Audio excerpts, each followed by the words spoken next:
नमस्कार, मैं Durgesh Kumar crime video में आप लोगों का एक बार फिर स्वागत करता हूँ। आज मैं ऐसे बदतमीज कमीने नीच इंसान के विषय में बात करने जा रहा हूँ जिसने अपनी पत्नी को आग के हवाले कर दिया और गर्भ में पल रहे जुड़वा मासूम बच्चों मौत के हवाले कर दिया। आपसी लड़ाई झगड़े, साला परिवार को न संभाल सका, अपनी बीवी को न समझा सका। कैसा इंसान था। ऊपर वाले ने दिमाग दिया। अगर स्त्री मंद बुद्धि की है, बात नहीं मान रही है, तो आपके अंदर तो दिमाग है। हाँ, स्त्री तब मानेगी जब ठंडे दिमाग से वो सोचेगी, जब ठंडे मूड में हो। अगर लड़ाई झगड़ा आपने किया है और तुरंत आप समझाने की कोशिश कर रहे हैं तो पत्नी कभी नहीं समझेगी। पत्नी आपकी बात को समझ ही नहीं सकती है।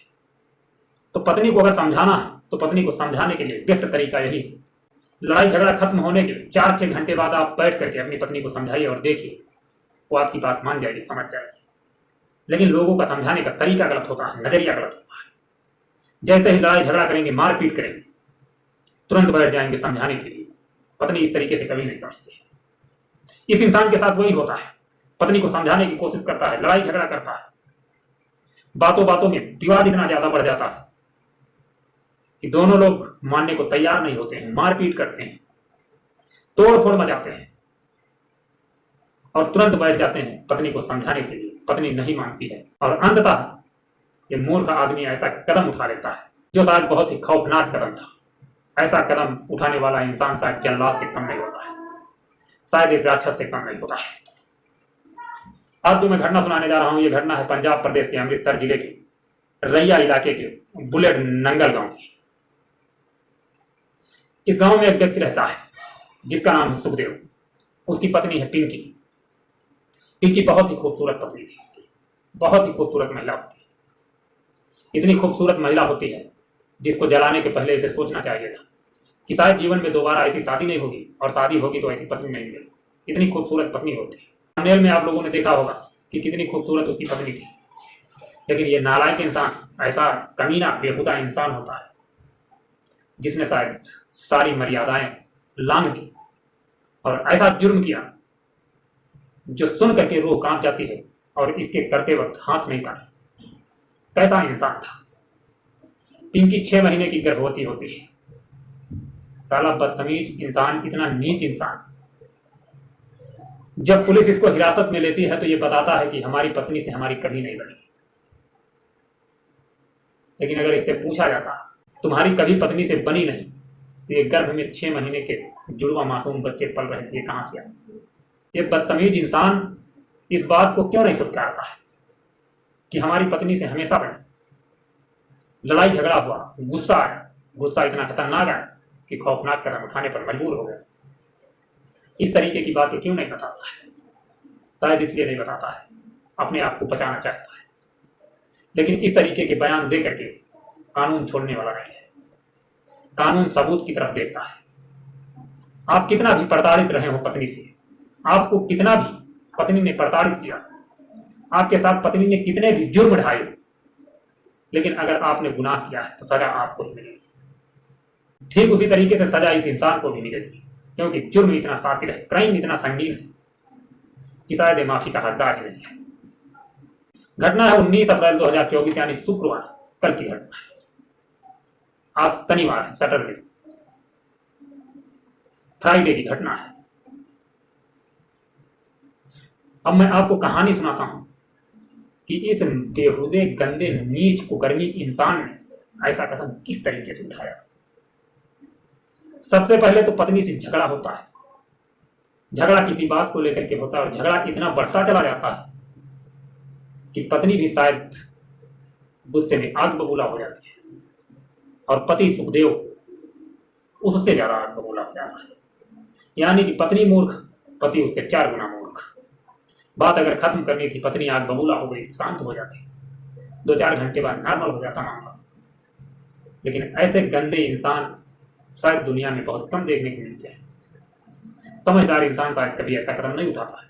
समझदार इंसान हमेशा पत्नी हो या कोई अन्य व्यक्ति हो, हमेशा समझाने की कोशिश करेगा और समझाने से जानवर मान जाता है। इंसान की बड़ी दूर की बात है। इंसान एक जानवर को अपने काबू में कर सकता है, इंसान को अपने काबू में नहीं कर सकता है। कर सकता है, लेकिन करने का तरीका होना चाहिए। अगर तरीका नहीं मालूम तो जिंदगी में कुछ उखाड़ नहीं सकते, जिंदगी में कभी कुछ नहीं कर सकते। मैं सत्य कह रहा हूं कि जीवन में कभी कुछ नहीं उखाड़ सकते अगर तरीका नहीं मालूम है किसी काम को करने का। और वही होता है इस इंसान के साथ, इस सुखदेव के साथ। सुखदेव इतना आग बबूला हो जाता है, पागल हो जाता है, रस्सा लेकर के आता है। और रस्सा देखिए पड़ोसी का मांग करके लाता है। पड़ोसी को नहीं पता है कि अपनी पत्नी का कत्ल करने जा रहा है, पड़ोसी का रस्सा मांगता है। रस्सा लेकर के आता है, पत्नी को बेड के ऊपर गिरा देता है। गिराने के बाद बेड में रस्से से बांध देता है। पत्नी छटपटाती है, तड़पती रहती है। कैरोसिन उठाता है, मिट्टी का तेल। पता ही है सरकार मिट्टी का तेल दे ही नहीं रही, लेकिन इसके पास ना जाने कितना पुराना कैरोसिन रखा हुआ था, मिट्टी का तेल लेकर के आता है, पत्नी के ऊपर छिड़क देता है। तीली जलाता है, पत्नी को पहले दिखाता है कि देख मैं तेरे साथ कैसी दरिंदगी करने जा रहा हूं। इस तरीके से तीली को दिखाता है, मालूम होता है साले ने कद्दू में तीर मार दिया है। तीली दिखाता है, पत्नी छटपटाती है, चिल्लाती है, कहती है प्राणनाथ। जाहिर सी बात है यार, हम वहां थे नहीं मौके पर, लेकिन किसी की जान जाएगी तो जो मुंह में आएगा, जिस तरीके से हो सके माफी मांगेगा, छटपटाएगा, गिड़गिड़ाएगा, रोएगा, चिल्लाएगा, आसपास के लोगों से मदद मांगने की कोशिश करेगा। कोई भी इंसान हो यार, हम हो या आप, कोई भी। वही होता है, पत्नी चिल्लाती है, गिड़गिड़ाती है, कहती है प्राणनाथ बख्श दीजिए, गलती हुई है, माफ कर दीजिए, शायद जीवन में ऐसी गलती मैं कभी नहीं करूंगी। पत्नी 10 साल से अपने पति के साथ रह रही थी, उसे भरोसा नहीं था कि पति इतना निकम्मा है, इतना हरामी मिलेगा, इतना हरामी होगा। कभी उसने इस विषय पर सोचा ही नहीं था। और पत्नी था नालायक, नालायक प्रजाति का इंसान था। उसने उस मासूम सी महिला इस तरीके से बंधक बनाया, इस तरीके से कैरोसिन छिड़क करके दर्दनाक मौत का ढोंग रचा। और ढोंग इतना सातिर कि महिला कहीं भाग कर न जा सके। पड़ोसी का रस्सा कैरोसिन छिड़क करके तीली लगा देता है। पत्नी चिल्लाती है। जाहिर सी बात है, किसी की जान इतनी आसानी में नहीं निकलती है। छटपटाई होगी, बेचारी तड़फी होगी, चिल्लाई होगी, अपने 2 मासूम बच्चों का हवाला दे रही होगी कि जुड़वा बच्चे हमारे गर्भ में पल रहे हैं, ये मासूम से बच्चे हैं, ये अभी जमीन पर नहीं आए, पहले ही आप इस दुनिया से उनको उठा देना चाहते। जाहिर सी बात है, हर तरीके से उसने रिक्वेस्ट की होगी, अपना दर्द बयां किया होगा। लेकिन इंसान घटिया किस्म का इंसान, दरिंदा इंसान, राक्षस इंसान, शैतान, इतना शैतान, इसको रहम नहीं आता है। पत्नी छटपटा रही है और पति खड़ा देख रहा है। आहा, कितना दर्दनाक मंजर, कितना दर्द। पत्नी चिल्लाती रही, चिल्लाती रही, चिल्लाते चिल्लाते अंततः उसने अपने सांसें छोड़ी। जब सांसें छूटी, बेचारी मुर्दा बन गई। कुछ नहीं, दरवाजा खोलता है, सुखदेव बाहर निकलता है, जोर जोर से चिल्लाने लगता है, हमारी पत्नी ने आग लगा दी। वाह इंसान, इतना भी पता नहीं होता है इस दरिंदे इंसान को कि जो रस्सा हमने बेड में बांधा था, बेड पूरी तरीके से जला नहीं है। पत्नी तो जलकर खत्म हो गई, लेकिन रस्ते में जो गांठ दी थी, शायद वो गांठ अभी नहीं जली है। और गांठ कोई भी हो, जल्दी जलती नहीं। कहते हैं कि क्राइम करने वाला इंसान कितना शातिर क्यों ना हो, कोई ना कोई सबूत छोड़ देता है। यही होता है, जोर जोर से चिल्लाने लगता है, आसपास के मोहल्ले के लोग जुड़ जाते हैं, सोचते हैं कि उस महिला को बचा ले। बेचारी शायद किसी कारण गुस्से में उसने आग लगा, दौड़कर लोग आते हैं, देखते हैं कि वो तो अब जिंदा है ही नहीं, एक मुर्दा लाश, जली हुई बॉडी बेड के ऊपर पड़ी हुई है। लोग जिस समय देखते हैं कि रस्से से बंधी हुई महिला और ये पागल इंसान कह रहा है कि इसने आग लगाई, वाह, लोगों के छक्के छूट जाते हैं। लोग कहाँ मानने वाले थे, आसपास के लोग मानने वाले नहीं थे। क्यों माने, इतना शातिर क्राइम क्यों माने? और एक दूसरे के जलने वाले लोग तो जरूर हर गांव में होते हैं, और वैसे होना भी चाहिए, क्योंकि जलने वाले लोग अगर नहीं होंगे, सारे लोग एक दूसरे से मोहब्बत करने लगेंगे, तो बीच में घुस करके कत्ल करते रहेंगे, एक दूसरे को मौत की घाट उतारते रहेंगे, षड्यंत्र रचते रहेंगे, सारे लोग एक दूसरे से मोहब्बत करते हैं, बात ओपन ही नहीं होगी। ना जाने इस तरीके से कितने क्राइम होंगे।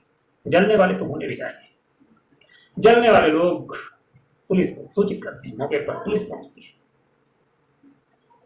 मंजर पुलिस देखती है तो हैरान रह जाती है। वो पागल पति यही कह रहा है कि हमारी पत्नी ने आग लगा दी। पुलिस देखती है तो कहती है, कमीने इंसान, तो पुलिस से झूठ बोलेगा? तुझे नहीं पता है पुलिस क्या चीज है। पुलिस पूछती है, कितनी बार तू पुलिस स्टेशन में, कितने क्राइम इस तरीके के तूने किए हैं? वो कहता है, एक भी नहीं किया। पुलिस कहती है, इसीलिए तू नहीं जानता है पुलिस। आज तुझे समझ में आएगा कि पुलिस क्या चीज होती है, देश का कानून क्या होता है। पुलिस उसे हिरासत में लेती है, बॉडी को पोस्टमार्टम के लिए भेजती है।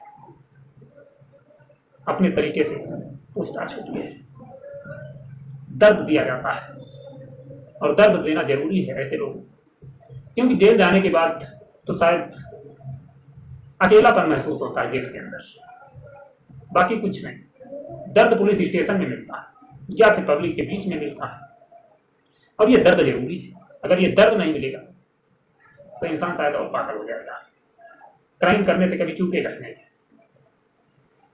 दर्द दिया जाता है, पूछताछ की जाती है, जुर्म कबूल करता है, कहता है जो साथी तरीका हमने अपनाया था मैं फेल हो गया।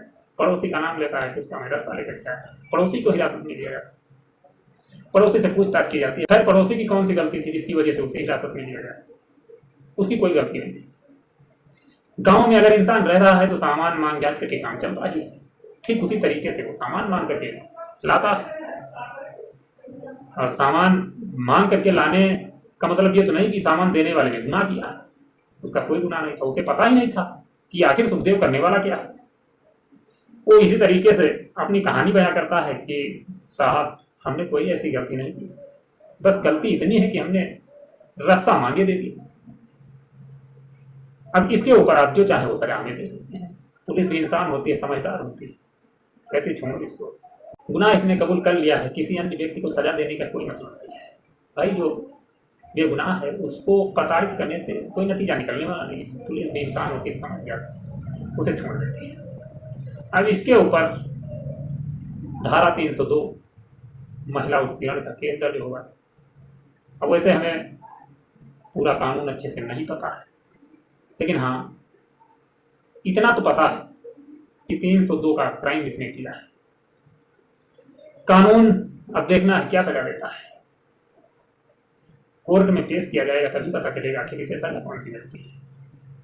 कानून में प्राविधान यहां तक है कि ऐसा दुष्कर्म करने वाले इंसान को फांसी भी दी जा सकती है। अब ये तो कानून के ऊपर डिपेंड होगा कि आखिर कानून इसे क्या सजा देता है। मिलते हैं नेक्स्ट वीडियो में, तब तक अपना ख्याल रखना, अपने परिवार का ख्याल रखना, परिवार में हंसी खुशी से रहना, जिंदगी में खुश रहना। खुश रहने से बहुत फायदे हैं। हंसने मुस्कुराने से ब्लड सर्कुलेशन बराबर चलता रहता है, शरीर चुस्त तंदुरुस्त रहता है, और इस शरीर को चुस्त तंदुरुस्त रखने की आवश्यकता है। 4 दिन की जिंदगी है, इस जिंदगी को हंसी खुशी से जियो, अन्यथा जिंदगी खत्म, कहानी खत्म, फिर ना जाने क्या होगा, यहाँ कौन आएगा कौन रहेगा। आज ये घर हमारा है, ये महल हमारा है, ये गाड़ी हमारी है, ये बंगला हमारा है। जब तक हम जिंदा हैं तब तक ये सब है, जिस दिन आंखें बंद कहानी खत्म। तो इसलिए हम रिक्वेस्ट करते रहते हैं, भैया 4 दिन की चांदनी है, फिर अंधेरी रात है, फिर ना जाने क्या होगा। जितने दिन हमें जिंदा रहना है, ऐसो आराम से जिंदा रहना है, ना तो किसी से बैर, ना किसी से दुश्मनी, सभी से मित्रता। जय हिंद, जय भारत।